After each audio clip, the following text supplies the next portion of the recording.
I don't think we finished Philemon, but we might finish without even. If you go to the second page of all these allegories, Paul pays the debt.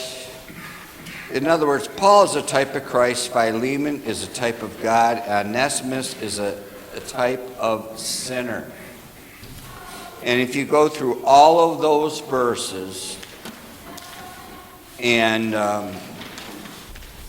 do the comparison, it becomes obvious. I don't know of a book where I've ever read that in a book. You know, we have a lot of books, and I've got a lot of books, but I probably don't have one on Philemon. And I know where did you and I hear this? You recall? We heard this someplace. I'm pretty sure we were in Georgia. Where was that in Georgia we would go? Rossville, Georgia. What's the preacher's name? Homer Smith. It's not his church. He was in charge of, that's where the mission board was out of. And I don't know the name of the church. They only had like 75 people in the church. But they would have a preacher's conference there. And it would flood down there. We went twice. Twice was enough. But they'll run through these, you get 45 minutes to preach, and the guy preached this. I'm pretty sure he did. And I was taking notes like mad. And other preachers are doing it. The minute they get that, they go home to their congregation, they present that. You know, they get information wherever they can beg, borrow, and steal. To say that you're going to read the Bible and get all this information out of it yourself, somebody has to see it. And so on. And then, was it the second time we went up? We went up with a guy who met us up there. We had, a few of us from our church went up there, but the pastor, he didn't go that year. And they said, if you're not here from your pastor, you need to get out of here. Well, we weren't going anywhere. I just drove 800 miles to get there. And they downplayed everybody that wasn't there with the church. And so we were there just with ourselves. And then this guy was from Pittsburgh.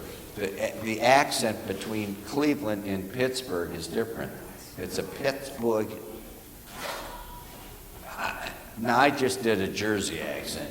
Whatever the Pittsburgh accent, he leans over. And he whispers to me and he says, this is turning into a circus. It was a circus. I mean, preachers were running and jumping and swinging their coats. And there are some northern churches like that, but it was wild, remember? It was wild. He said, this place turned into a circus. And I think that was the last time we went. Then they had a big split, 400 of them, and a missionary came up and he said, well, there was a split there. And the 400 of them with Homer went to the other church that had 75 people. And so the church that had 475 people became only 75 people, and the 400 went over to the other church, his church, that became 475 people. He said, the sermons are all the same. It's the same people, the same program, same everything. Nothing's different, but they went from 75. This is what goes on, folks. And so the big church became the little church, and the little church became the big church. It's just war. We call it range wars. If you're in the club, they call them range wars. We try not to be involved in any range wars that goes on. And I was joking with where Busson is going out. The youngest brother came here, and he would joke with me about it. And I'd say, well, there's 20,000 saved people in Cleveland. And I said, all these churches are playing old maid. And we hold the cards because people aren't really getting saved. Where this is exploding into, Bethesda didn't explode into 300 people or 400 people. is we play and then we played Old Maid. We got in charge. I'll trade you this one for that one. And he was willing to trade certain people. They just go from church to church. And then another missionary said, well, that's why I prefer to be in Russia, because you have to travel 1,000 miles to the next Baptist church. So once you're in this church, whatever church it is, you're stuck there. You can't move to another church. And that's what really is going on. And then when we were in the Institute, they said how the church was actually built. It was built on splits in Cleveland. 4 major splits. You see, one day we were up there in the loft, and 20-some people walked in one day because they had a big fight at a church, and they walked in here, and the church tripled in size overnight. And that happened 2 times or 3 times. And now the wife and I were getting older and whatnot, and God decided to whittle it down. And who would imagine that we would get on television? That would be possible with 30 people. And a guy down the street said, he just saw the ad, he said he recognized my voice. And he said, you wonder why other churches don't do it. And I said, I don't know. I said, well, maybe there's money struggles. Money is an issue. It is an issue. Every ad we run is $7,600.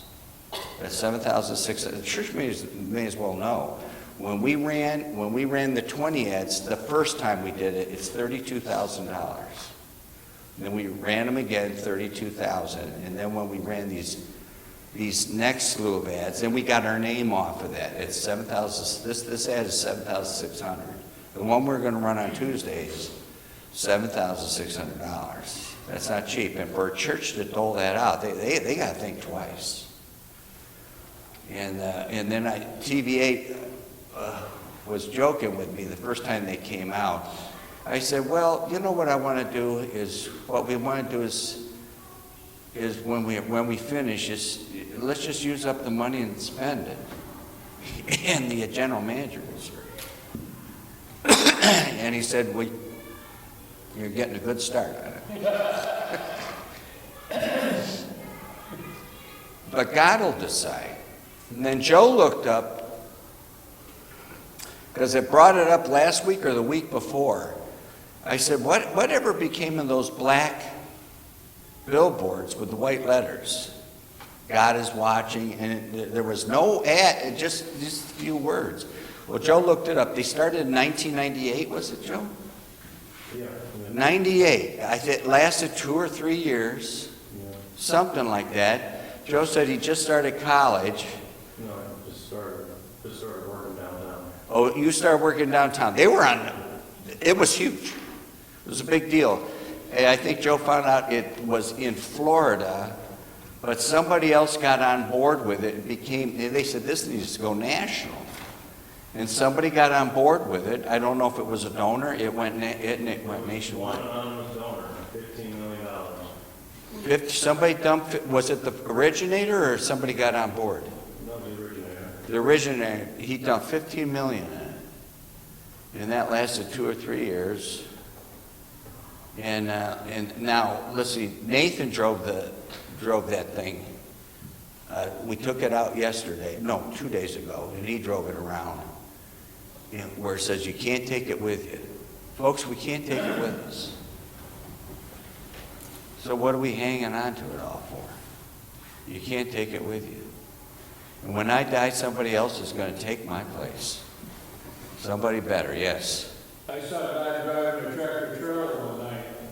It said GOD,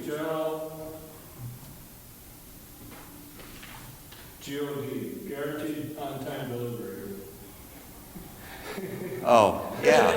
GOD, guaranteed on-time. Well, we did a GPS. What is that, guys? There's another one we have in our billboards. But anyway, folks, I decided when we started the church, we're thinking outside the box. Because there's a Baptist system. I'm not saying it's wrong, but door to door, buy twos, and they stick with that. You see, there was a time when they bucked radio. You can't be on the radio because the devil is the prince and power of the airways. So early on, Baptists said you can't be on the radio. Well, that finally ended. Now they're all on the radio. Yeah, but the devil built the radio station, now we use it. That's what, if sin drops money in here, you know what a preacher would say? I agree with him. The devil's had it long enough. The devil's had it long enough. And so on. So anyway, we're going to run this ad, and all the other ads that we can run outside, we're going to do an interview downtown. I don't think we're going to make that. The weather's, we had to wait for spring. But I wanted my brother to do one, and I have these ideas. They may never take shape. The one on Tuesday may not happen. Between now and Tuesday, I might croak. I don't know. But Jesus looks better than the Hollywood Jesus. Jesus. He really did. I said, we're going to get a call from Hollywood, and they're going to want to put him in a movie. My sons are threatening to change religions after seeing him as Jesus. Well, they do want to put it in a contest, so we'll see if that actually happens. And anyway, this allegory, I'm going to bring another one up this morning at service. This allegory here. Letter writing, we went over it. Courteous, it's a courteous letter, it's a polite letter. The wife wanted, I just got a free piano. I've been after this piano for a long time. I called my piano man. He knows all the piano things. And he said, oh, you got I said, I got a Melody Grand. And he said, oh, you got another one. And he wondered about Kayla's piano. I said, well, Tammy has it now. And, but if you're in the business, then you know where all the pianos are. He does, not Burt, who's a piano player? Here's how they advertise. Burt Bacharach, or here's how they'll advertise. I personally tune Burt Bacharach's piano. That it's true. If they perform in downtown Akron at the Civic Hall or wherever, he is in charge of tuning that piano. So whoever goes in there, he tuned their piano. Yeah, that's how they do that. So I asked, well, how is it that? Well, he said they just play there. He tunes that piano. That's how they can do that. So the wife wanted to write a letter. I don't even know the guy's name. I remember it now. But she's going to write a letter. See, it's a courteous letter, polite letter. People like that. If I ever get a card, I generally don't read the card. I read what's written in the card. Whatever's handwritten in the card. He commends Onesimus before the whole church. So it's something that we take that then to heart, and it's something that can be done. And it is persuasion. Preachers not to be a dictator, they are to be persuasive. Persuasive. And the Christian courtesy, he shares his problems. He does uplifting first. I'm proud of you. You're my pal. Then, oh, by the way, we did discuss this. We did discuss this last week, and that was how in the book of Revelation, they always commend the church first, and then if there's something bad, you say it after. You don't. Oh, and I did do the thing about the clock. I heard a preacher do this. I heard this someplace. Everything is I heard someplace. Is you could say you're, when I look at your face, time stands still. Or when I look at your face, the clock stops. Now, they both say the same thing, but one's a compliment and one's an insult. So the way things are phrased are very, very important. And those things can be learned by just like any other thing that's learned, by repetition. Repetitious, repetitious, repetitious, and learn to do those things. It can be learned. All right? So we're going to go on to Hebrews. And by the way, today's sermon is very long. And I already talked about Seth, Sonny, that he bit the dust 3 or 4 days ago. He went down for the count. And little Addie almost, they start out clean and neat. She fell down and scraped herself really bad. By the time the shoot was over, they were a bloody mess. It's kind of funny, you know. You're clean as a whistle. By the time that was over, blood was drawn, but we're going to be up in there where Seth doesn't have to run to anybody. He's already going to be in position. He doesn't have to go down steps. They're going to surround Jesus and be in the chute. So we plan to have all the kids there. 2 girls. I assume you'll be there. I'll be there. Zach will be there. The cameraman and the producer will be there.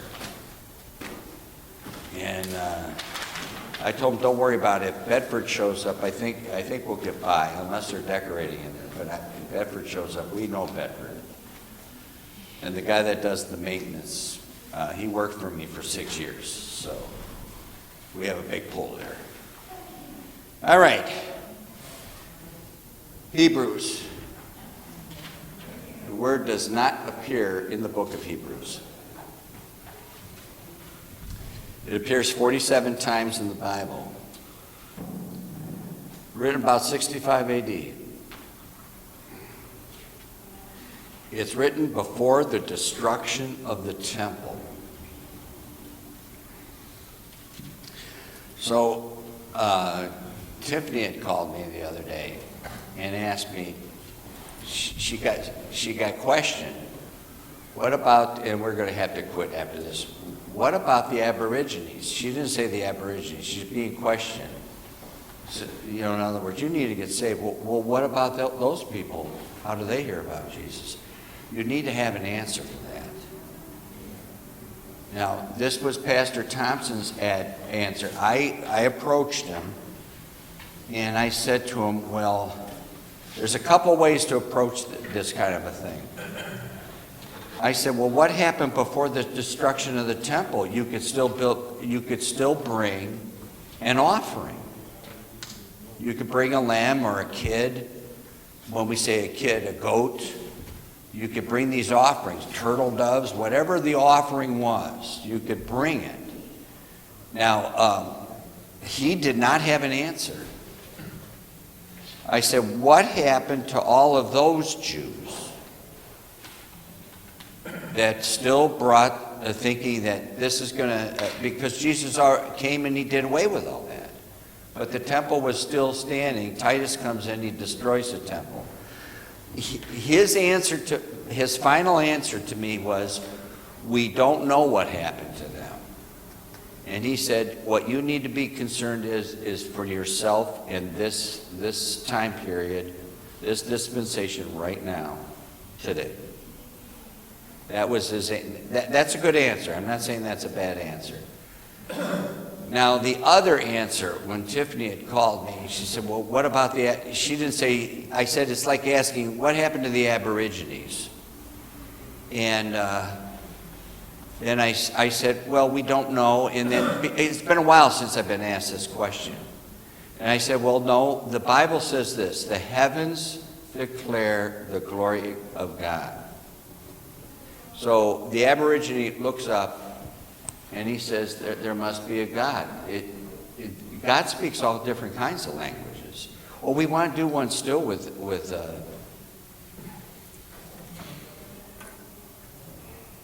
Help me out. Russell. With Russ and Stephen. I want to do with Russ and Stephen, with the deaf. And they did add, I'll take care of about being sensitive about that, is God speaks all different kinds of languages. For the heavens declare the glory of God. So I said that is God fair? God's just, he's fair. And so I said they'll be judged according to the amount of light that they had revealed to them. That was my answer. Does anybody have a better answer than that? Because we need to hear it. The law is written in every man's heart, too. Yes, Hebrews 2, the law is already written in the heart. Now, when we talk about the law, we don't mean from Genesis to Deuteronomy, Leviticus. We mean the 10 Commandments. That there be under conviction of breaking the law. It's already written. Yeah, that's a good answer. I would also tell them that, well, you need to worry about your sin and get saved, and then you can go preach to the Aborigines. That's another answer. But their concern is about the Aborigine that died in 1,000 years ago. That one. But no, that's true. That's true. You need to be worried about yourself right now. Get saved. Then you go be a missionary and preach to them. That's why there's this big rush to go preach. Now, if you're in the circle and in these conventions, the preacher then gets up there and says, we need to get these missionaries out of the country as quick as we can. They'll say that in front of 500 preachers. We need to get them out of here because the preaching's so lousy. They want them out. Get them out. Let's just support them and get them out of here. They'll come in the house and we're joking and we're eating and having a good time, and the kids said, well, we heard that sermon 700 because they preach the same sermon everywhere they go. They have one sermon. That bugs me. That really bugs me because they really didn't study. They didn't study or get some other sermons to preach. So the kids hear the same sermon week in, same sermons, same illustrations, and so on. Anyway, the Aborigine, those are good answers. Get saved and then go win an Aborigine. But the other is that those that died 2,000 years ago, well, God will judge them according to the amount of light that they've been given. Now, we could get up there and find out that's all wrong. But God is fair. God is not some unjust God who just randomly wants to throw people. Well, by the way, is he happy to see the destruction of the evil? There's a verse in Ezekiel, I think it's Ezekiel 18, it breaks his heart. And then if you go to Psalm 2, Christ is laughing about it. And so you got the flip side of that. He laughs at their destruction. And then these people are preserved unto the day of God's wrath. They are. It's like kindling wood. God's just waiting to throw them out in there because he knows, poof, it's going to be like lighting a match in a bomb factory. It's all going to explode and they're damned. And there's verses to support all that stuff. He does desire everyone to be saved. His desire now. But what does the hyper-Calvinists say about that? That all saved men will be saved. In other words, that's a hyper-Calvinist. And that's TULIP, total depravity, unconditional election, limited atonement, irresistible grace, and perseverance of the saints. Most Baptists are what they call moderate Baptists. They kind of believe a little bit of that, like 2 or 3 points, or 2-pointers or 3-pointers. Ruckman's a 1-pointer. I don't know what, Cleveland Baptists always called themselves moderate. We are 0-pointers. Perseverance of the saints, it just goes right back into works. And we had a missionary and I talked to him about that. He said, he's a 0-pointer. It goes right back into a work system. Now listen, if Christianity can't get salvation now, then what do they do with the rest of the Bible? It's one gigantic hodgepodge. That's why we all have to come into the unity of the faith. The unity of the faith. Take the Charlie Kirk thing. There's thousands of people involved. Are they all in unity of the faith? They're holding up pictures now, shouting, Charlie, Charlie. Well, the devil's right there holding up a picture of Charlie and saying, Charlie, Charlie, Charlie, Charlie, Charlie. That's not Christianity. They showed a clip of him. They're showing clips of him on channel on Fox. And he says, I gave my life to Christ and got saved. That's your modern day false doctrine. What's false doctrine? I gave my life to Christ and I got saved. What's false about that? Salvation by works. No. You receive. For by, God gives, you receive. for by grace, Joe just said it, for by grace are you saved through Christ. It is not works. It is the gift of God. It is the gift of God. You didn't give God anything. When you got saved, you received it. Now listen, I was all on board. I didn't even think about it because that's the pet thing that's said. They say it everywhere. And I'm just sitting there nodding along until finally I hear a preacher say, well, that's damnation. That's not salvation. Is that Jesus is the gift of God. Salvation is us receiving the gift. Not after you receive the gift and you got saved, you give yourself to Christ. Hop in the offering bucket and give yourself to Christ. Which you could do that, but that's not how you get saved. You don't get saved by giving yourself to Christ. You get saved by accepting the gift that God gave you. But that's the message they're hearing. But that's the message they're hearing. See, and they're not thinking. Is somebody's deliberately putting out flags so we can't find the truth. There's not a lot of thinking going on. There's not a lot of thinking going on. Father, bless now the message in Christ's name.